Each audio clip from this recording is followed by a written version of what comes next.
কাঁদছো তুমি? চোখের জল চুপচাপ গড়িয়ে পড়ছে।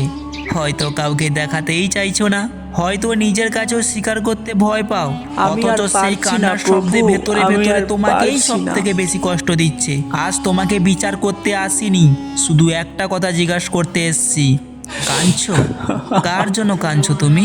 জানেন, শ্রীকৃষ্ণের হাতে যে বাঁশিটি দেখছেন, সেটা কিন্তু একদিন একটা সাধারণ শুকনো বাঁশ ছিল। সেই বাঁশটি যখন শ্রীকৃষ্ণের কাছে এসেছিল, কৃষ্ণ তাকে জিজ্ঞাসা করেছিলেন, আমি তোমার ভেতরে দিয়ে সুর তুলতে চাই, কিন্তু তার জন্য তোমাকে অনেকগুলো গর্ত করতে হবে। তুমি কি সেই ব্যথা সহ্য করতে পারবে? বাঁশটি চোখের জল ফেলে বলেছিল, প্রভু, আমি তৈরি।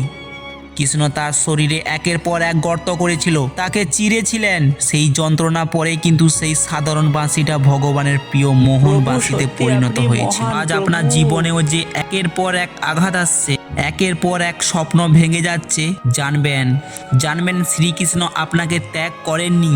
আপনার জীবন থেকে অপ্রয়োজনীয় অংশগুলোকে কেটে বাদ দিচ্ছেন, যাতে আপনার ভিতর থেকে একটা অপূর্ব সুর বের হতে পারে। শ্রীকৃষ্ণ গীতায় অর্জুনকে বলেছিলেন, হে অর্জুন, অন্ধকার ছাড়া আলোর কেন অস্তিত্ব নেই? আজ আপনি একাকী অন্ধকারে আছেন, মানেই জানবেন আপনার ভেতরে বিশাল আলো জ্বলার উপস্থিত চলছে।